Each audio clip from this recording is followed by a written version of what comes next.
We've got some news on the Xiegu G7250. It looks like we've got a scheduled release date of late September.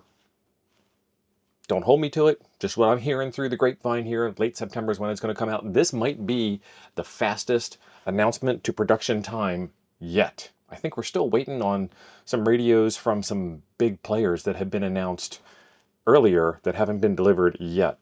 You guys list them off in the comments down below because you know who I'm talking about. You know who the usual suspects are.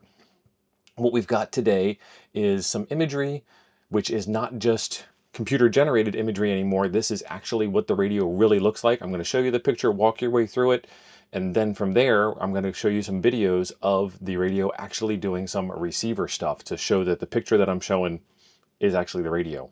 Let's get over and take a look. So first off, we have the detached head and body system that they were talking about. It looks like there is a way to mount it on top of the body of the radio. And just looking at it, it looks like you can move it forward or backward for your own operating style and your own clarity of vision. I'm going to have it right up close because, you know. So here is a picture of the 6200 mic. And we'll take a look again at this mic. It's the H22, and I don't see a number on that one. Yeah, the microphones look fairly identical to me. So I'm going to go ahead and call that being the same microphone. Before we zoom in on the head, I want to talk about these cables. So this cable coming out here out of the left-hand side looks like it is the microphone cable. That has a typical RJ45 connector on it. We've got this red and black cable over here. It looks like a power cable. And then we have this cable dropping down here behind the display unit, behind the head, and this cable over here coming out. And I see some writing on the jacket. It's kind of white, kind of nondescript, not specific. This might be that same cable. They are saying that the cable connects between the body of the radio and the head of the radio through Ethernet.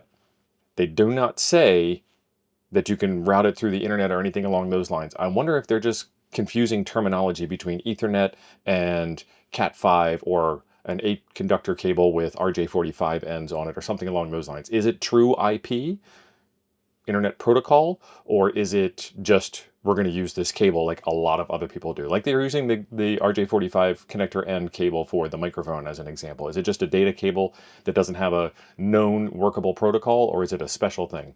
It does say that you can detach the head from the radio for 100 meters, I think it's meters, which is the standard length of what you would expect out of Ethernet cable. But it doesn't go into, I mean, why would you limit distance? Why would you list a limit of distance when you can put it through a switch and a router in the internet and be unlimited in distance? So I don't know. We're too early in the game to know what's going on there, but it's always a possibility, and we're hams. We can make stuff work however we want it to work anyway. That's the whole point of being a ham radio engineer. So now we can get back to zooming in on the display because I wanted to show you something here. In this bottom corner here, you can see the G7250 label, and you can see the D-core system, Delta core.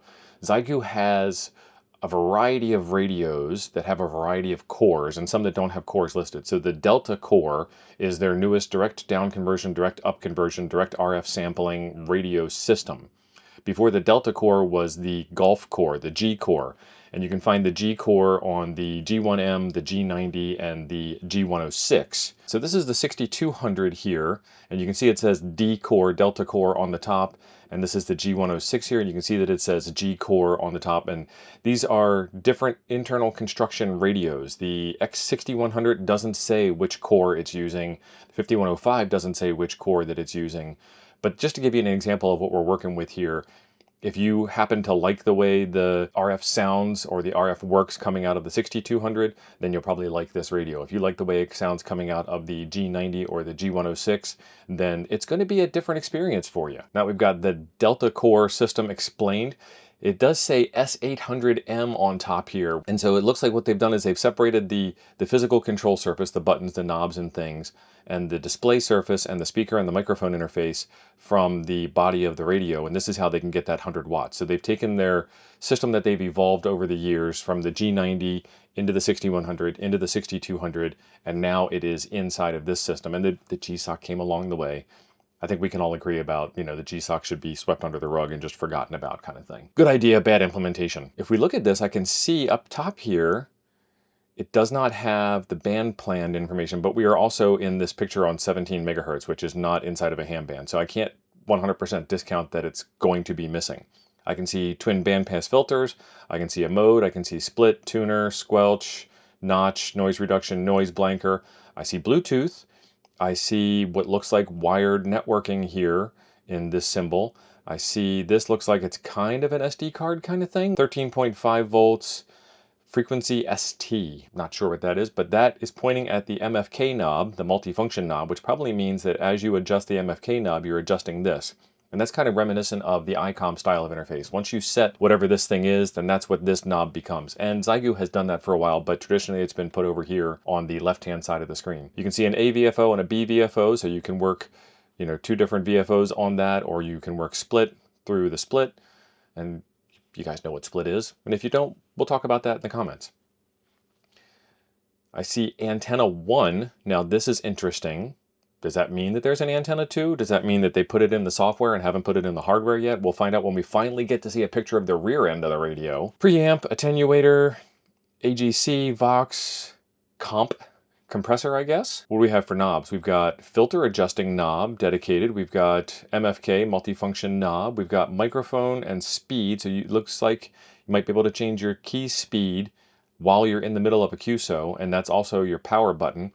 And these are dual knobs, which you can tell because one of them shows the inner and one of them shows the outer. So MFK on the inner knob, the one that's the farthest, the one that's the closest to your face, and then adjust on the outer ring, the lower knob. And then filter, and it doesn't say what's going on there, and then mic speed and power on this one. These are fairly standard buttons here. Memo, AB, VM, RIT, receiver integral tuning, and ZIT, transmitter interval tuning. And ATU, we've got notch filter, noise reduction, noise blanker, another knob over here for our audio and our RF gain, our volume control and our RF gain, our AF gain and RF gain. Why don't we just say volume? Call button is probably going to be a call channel button. Again, kind of going back to ICOM roots there. The app is, this is where you can get your CW decoder app. This is where you can get a bunch of other applications that are inside of the radio. And in the previous versions, there was also, in the X6200, there was some other applications in there. Your SWR scanner is in there, you know, things along those lines. Your quick, that's a new button. Quick menu options, possibly assignable. Your band up and down button. So these are the buttons that are typically on the top of the 6200 or the 6100. M1, M2, sys. I'm not really sure what sys is. That's a new button. BL, I'm going to guess BL is backlight, but I don't know why you'd have a dedicated backlight. The lock button. You've got a VFO knob here, which is fairly typical. What's new is that there is an inset here to make it easier for you to spin with your finger. And then down here, it looks like there's a drag control to speed up or slow down the VFO. And then there is a red light over here for, it's got a power symbol on it, but there's also a PWR power button up here. So is that a button or is that just a light?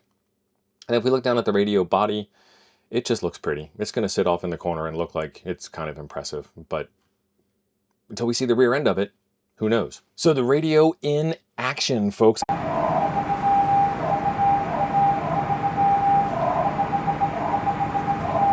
The radio is actually a real radio. It's actually receiving. You can see the different cables. This does look a lot more like just a standard off-the-shelf Ethernet cable, power cable, mic cable, and then whatever that cable happens to be. It could be that one wrapping around. You don't know.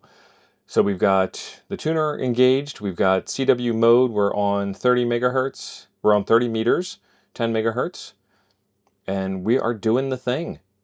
They do not have the CW decoder turned on, but this is more of an audio, so you can see the little speaker down here in the bottom of the display.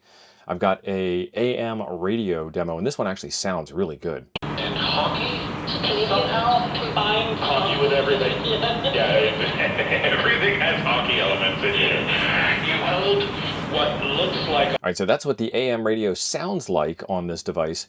But what's really interesting about this is I do not see the broadcast band interference on here. It could be that there just isn't any in the area, or it could be that they have resolved the problem. There was a problem with the G90 and with some of the other radios where strong nearby AM broadcast stations would overload the front end of the radio. We also are pretty far away from where that would be, but time will tell when people get the radio in their hands. I am looking to get mine as early as possible. So be sure you're subscribed to the channel so you can see when I finally get it, open it up, show you all the things that we were told about that were true, that we were told about that weren't true, those kind of things. But it's looking pretty good. It's looking like it's going to fit really nicely in my shack. What do you guys think about this announcement? What do you guys think about the release date from when we teased you about it to when it's theoretically going to show up? Leave me a comment down below. Are you going to get this radio? Do you want to get this radio? I've got a link in the description down below for some more information from our friends over at Radioddity. It's all evolving news, so I will keep you up to date as long as you are subscribed and